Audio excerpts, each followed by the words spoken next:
आदरणीय प्रधान जी, सम्मानित मंच और इस सभा स्थल में उपस्थित पार्टी के प्रति समर्पित बुजुर्ग कार्यकर्ताओं, जहाँ तक मेरी आवाज पहुंचती है, घरों में बैठी हुई सुनने वाली मेरी माता और बहनों, नौजवान साथियों और प्यारे बच्चों, पत्रकार दोस्तों, काफी लंबे समय के बाद आपके बीच में आने का मुझे अवसर मिला है। ये मैन विधानसभा क्षेत्र हमारा मजबूत गढ़ रहा है। स्वर्गीय चौधरी देवीलाल जी को राजनीतिक ताकत यहीं से मिली थी और उन्होंने अपनी ताकत का सदुपयोग भी यहीं पे किया था। हमारी सरकार जाने के बाद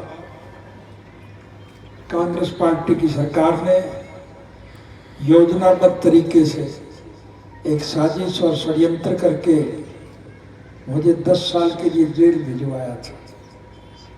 कसूर मेरा यही था कि मैंने पढ़े लिखे युवकों को उनकी योग्यता के मुताबिक नौकरी प्रदान कराई थी। जिन लोगों को, जिन बच्चों को हमने नौकरियां दी, उनकी तो तरक्की होगी, प्रमोशन होगी, और नौकरी लगाने वाला 10 साल की बजाय 10.5 साल की सजा भुगत करके आया है। मैं जेल से जब बाहर निकला तो सबसे पहले उन साथियों का आभार व्यक्त करने गया जो पिछले लगभग 1 साल से गर्मी, सर्दी और बारिश की परवाह किए बिना भूखे प्यासे दिल्ली की सड़कों पर बैठे हुए थे। उनकी मांग केवल एक कि इस कृषि प्रधान देश के किसान को खुशहाल बनाया जाए, उनको ज़्यादा से ज़्यादा सुविधा प्रदान की जाए। लेकिन आज उनको सुविधा देने की बजाय किसान की हालत सबसे ज़्यादा जाएगी। इस मौजूदा सरकार ने इस प्रकार के टैक्स लगाए हैं जो पैसा योजनाबद्ध तरीके से इस देश के मुट्ठी भर जो बड़े उद्योगी घराने हैं, अंबानी और अडानी टाइप के लोग, उनके पास जाता है और उनसे ये सीधा लेकर के खाते हैं। कोरोना की आड़ लेकर के जो लोग गरीबों की मदद करते हैं, वो मदद का पैसा उन गरीबों को देने की बजाय सत्ता में बने हुए लोग खुद खा जाते हैं और सरकार के खाते में नुकसान उठाने का काम करते हैं।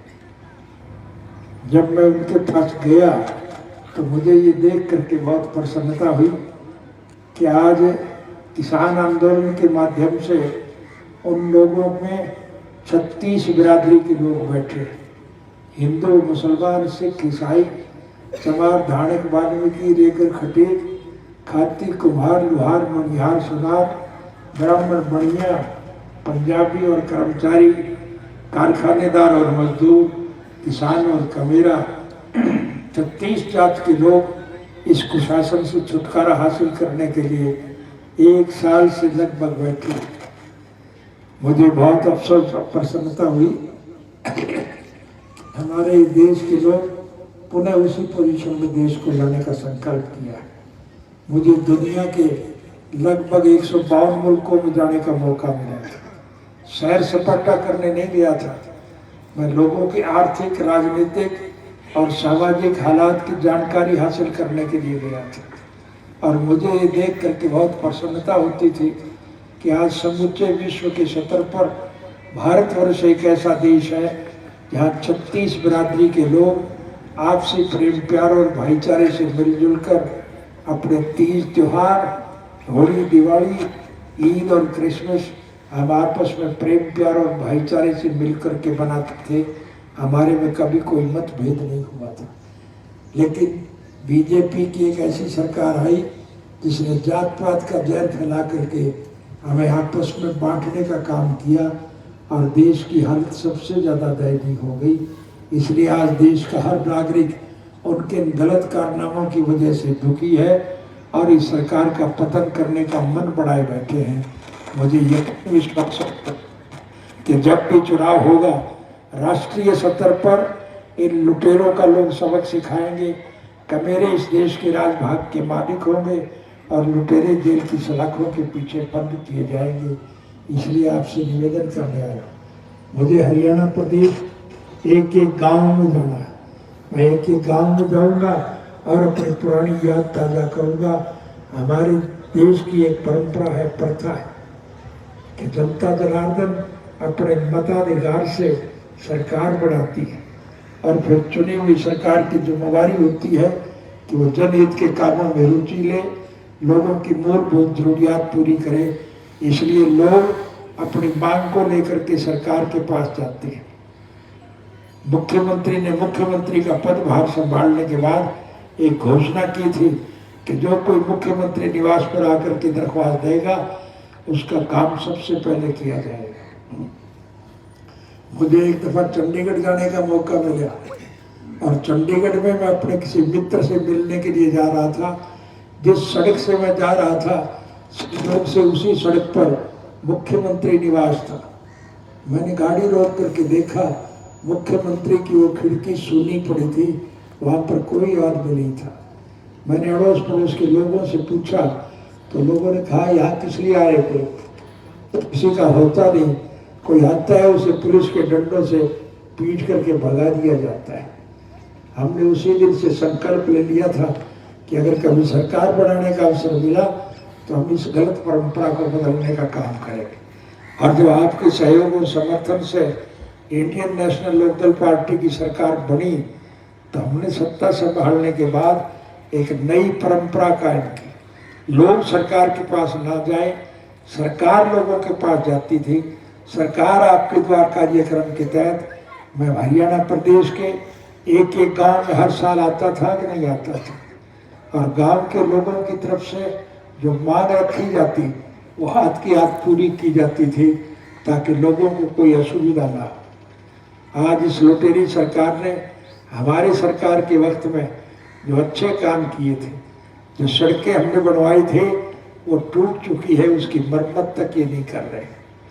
हमारी जब सरकार गई थी तो हमने सरकार के खजाने में 2000 करोड़ से भी ऊपर रुपया छोड़ा था, और आज हरियाणा सरकार के ऊपर करोड़ से भी ज्यादा का कर्जा है। जो बच्चा पैदा होगा वो अपने सर के ऊपर हजारों का कर्ज लेकर के पैदा होगा। अब वो चुनाव में आपके पास आएंगे वोट मांगने के लिए, आप उनसे एक ही सवाल पूछना कि आप विकास कर नहीं रहे तो ये पैसा कहाँ चला गया आपका? उनके पास इसका कोई जवाब नहीं होगा। पैसा लूट के खा गए, ये लुटेरे हैं, इन्हें लोगों से प्यार की पैसे से धोखा है। आ गया है, आप सब लोग मिलकर के, जैसे नफे सिंह जी ने बताया, सभी साथियों को साथ लेकर के इंडियन नेशनल लोकदल पार्टी को मजबूत बनाओ। हमारा किसी से कोई द्वेष नहीं है, हमारा किसी से कोई बैर विरोध नहीं है। हम तो चाहते हैं कि चौधरी देवीलाल जी के स्वतंत्र साकार।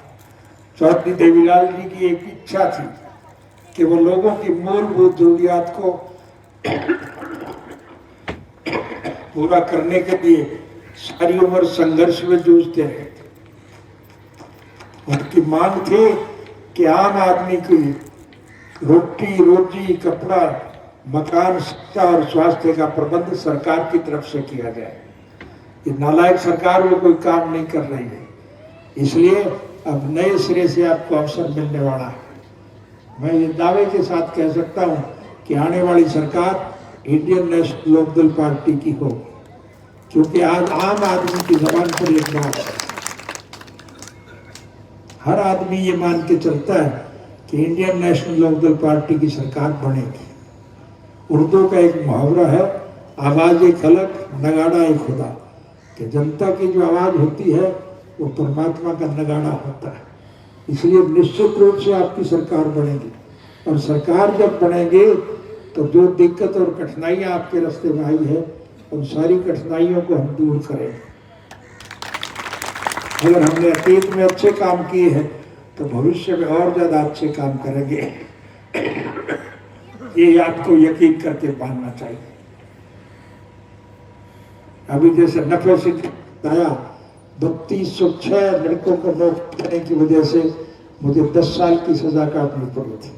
अब के मैं आपसे वायदा करता हूँ और आप लोगों से वायदा करें जा करके कि हम हर पढ़े लिखे युवक को उसकी योग्यता के मुताबिक नौकरी देंगे, चाहे कोई किसी भी जाति का है, किसी धर्म का है, और किसी के रोजगार, व्यवसाय और कारोबार का कोई भी साधन क्यों ना, चाहे हिंदू है, सिख है, मुसलमान है, ईसाई है, चाहे चमार है, चाहे धानक है, चाहे वाल्मीकि है, चाहे खटीक है, चाहे खाती, कुम्हार, लुहार, मणिहार और सुनार है, चाहे ब्राह्मण है, चाहे बढ़िया है, चाहे दुकानदार है, चाहे व्यापारी है, चाहे कारखानेदार है या मजदूर है, किसान है या कमेरा है, हम हर बच्चे को उसकी योग्यता के मुताबिक नौकरी देंगे।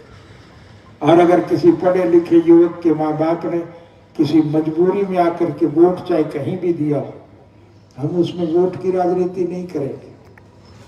किसी के माँ बाप के गलत निर्णय की सजा उस बच्चे को मिले, इस बात के हम पक्षधर नहीं है। हम हर एक को नौकरी देंगे और फिर रोजगार के बलबूते पर अब वो सारे काम हमने वृद्धावस्था पेंशन चौधरी देवीलाल जी ने बढ़ाई, हमने निरंतर उसको बढ़ाने का काम किया। इस सरकार ने उसको काटने का काम किया है। जो पेंशनें काटी गई है उनको दोबारा बहाल करेंगे, जिन कर्मचारियों की काटी गई है उनको भी दोबारा देने का काम करेंगे। हम किसी को असुविधा में नहीं डालेंगे, बल्कि और अधिक सुविधा देने का काम करेंगे। अब के सरकार बनने के बाद हम हर पढ़े लिखे युवक को नौकरी देंगे, चाहे इसके लिए मुझे बाद में फांसी टूटना पड़े, मुझे इसकी कोई चिंता नहीं। इसलिए मैं आज आपके बीच में आया। आप हमारे मजबूत साथी रहे हैं, आपकी शक्ति से हमें राजनीतिक ताकत मिली है।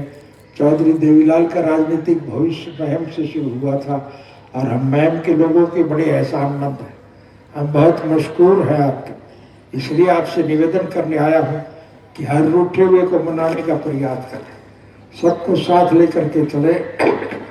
जो लोग किसी कारणवश आपकी पार्टी छोड़ के चले गए थे, वो अब वापस आपके साथ जुड़ना चाहते हैं, उन्हें वहाँ जा कर के कोई सुविधा नहीं मिल पाई। इसलिए तो सबको पुचकार के साथ मिलाओ, सारे मिल कर के इस तानाशाही सरकार, लुटेरी सरकार का अंत करो, एक अच्छी सरकार का गठन करो, ताकि आपको ज़्यादा से ज़्यादा सुविधा मिल सके। यही कुछ बातें कहने के लिए मैं आपके आया था। मैं बहुत लंबे समय के बाद आया, आपसे माफ़ी चाहूँगा। और अब मैं आपके बीच में आता रहूँगा, आपको कोई दिक्कत और कठिनाई नहीं आएगी। आप सबका बहुत बहुत धन्यवाद।